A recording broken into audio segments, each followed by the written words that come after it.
Ek weet nie of jy al die roman In the Shoes of the Fisherman gelees het nie. Dit is geskryf deur die bekende skrywer Maurice West, en in die boek is daar 'n onvergeetlike toneel waar die nie-verkose kardinale na die paus kom en vir hom vra, watter soort mense wil jy in die kerk hê? En vir 'n oomblik is hy stil, en dan antwoord hy met die woorde, bring my mense met vuur in hulle harte en vlerke aan hulle voete.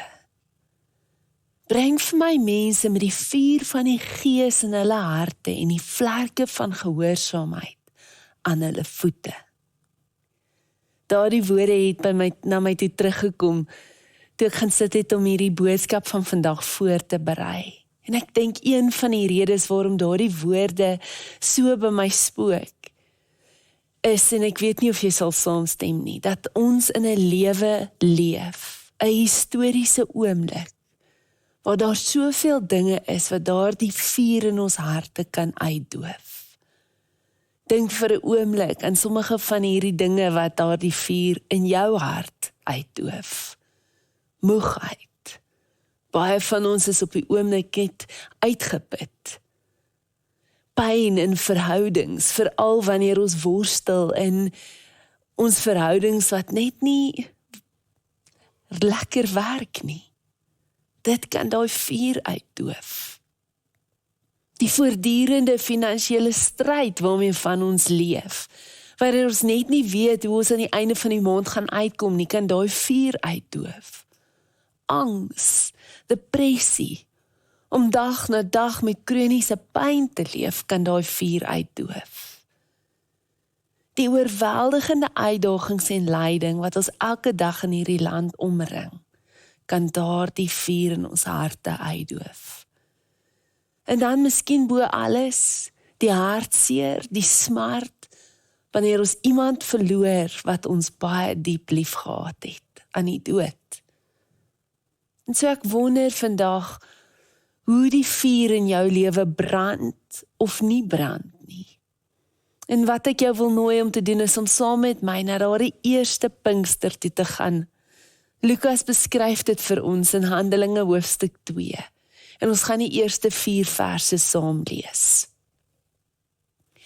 En toe die dag van die Pinksterfees aangebreek het, was hulle almal eendragtig bymekaar. En daar kom skielik uit die hemel 'n geluid soos van 'n geweldige rukwind. En dit het die hele huis gevul waar hulle gesit het. Toe is deur hulle tonge gesien soos van vuur, wat hulle self verdeel en op elkeen van hulle gaan sit. En hulle is almal vervul met die Heilige Gees en het begin spreek in ander tale, soos die Gees aan hulle gegee het om uit te spreek.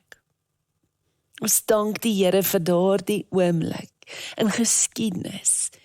En ons bid dat hy deur daardie Pinkster oomblik vandag in ons lewens met ons sal praat en ons sal aanraak.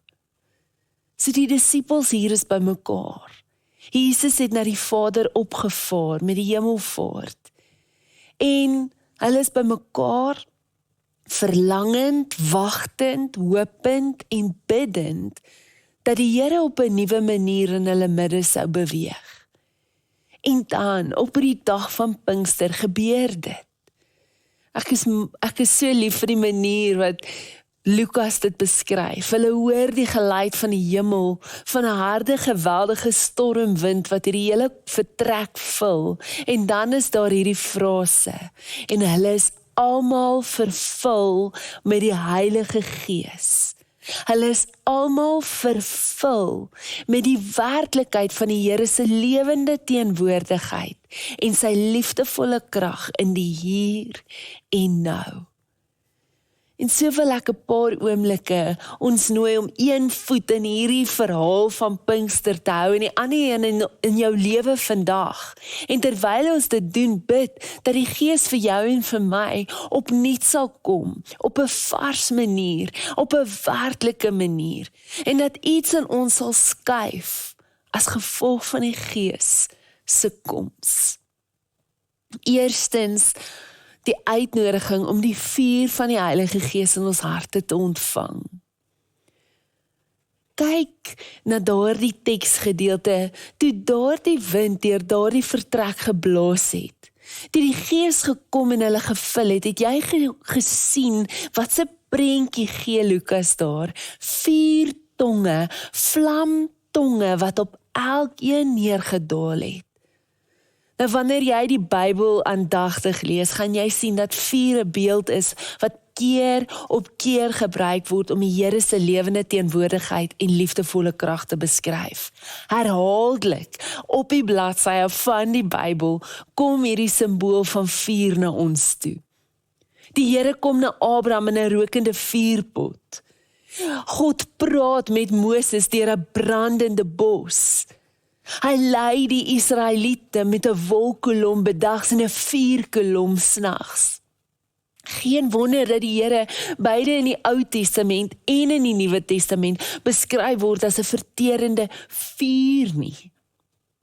En wanneer die wind in ons lewe begin blaas, en wanneer die Gees kom en ons vul, dan begin ons harte brand. Die vuur kom sit op ons. In Jesegiel 37 is daar die beeld van doodsbeendere en die Here blaas nuwe asem. Daai bene word weer lewendig. Nuwe lewe, nuwe vuur word in hulle aangewakker en harte word weer aan die brand gesteek. Verskillende dinge begin gebeur wanneer die Gees van God in ons brand. Dikwels begin die Gees van God die plekke van isolasie in ons harte brand. Die isolasie, die gebrokenheid van ons selfgesentreerdheid en selfsugtigheid. Dikwels wanneer die Heilige Gees kom, begin die Gees in ons brand en lig op ons wegwerp en ons help om die volgende stap te onderskei wat ons moet neem. Baie keer wanneer die Heilige Gees kom, wanneer ons harte begin brand, is daar 'n nuwe warmte van sy lewende teenwoordigheid en liefdevolle krag, wat ons vul en vashou en omhels. Dit kom sit op ons. Dis wat met John Wesley gebeur het. Hy is die man wat die Methodiste beweging in die gang gesit het. En sy geloof was vir baie jare in sy kop opgesluit. Hy was intellektueel, baie rasioneel. En toe in Mei in die 1700s gaan hy na 'n byeenkoms en die skrifte word gelees en in daardie oomblik kom die Heilige Gees na hom toe en hy skryf oor hierdie ervaring en sê, my hart is vreemd verwarmd.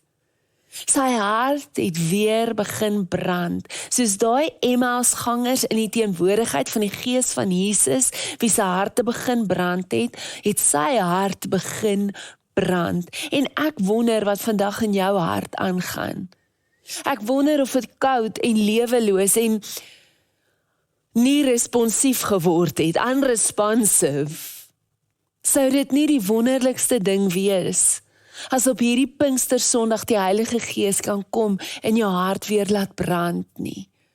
Hy begeer dit vir jou. Hy kom na jou toe. Kan jy dit ontvang?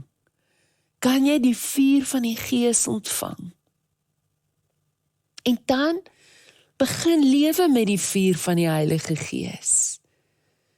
Toe die Heilige Gees na daardie disippels toe kom, en toe hulle harte weer begin brand, het hy hulle bemagtig om hulle lewens op 'n nuwe manier te leef.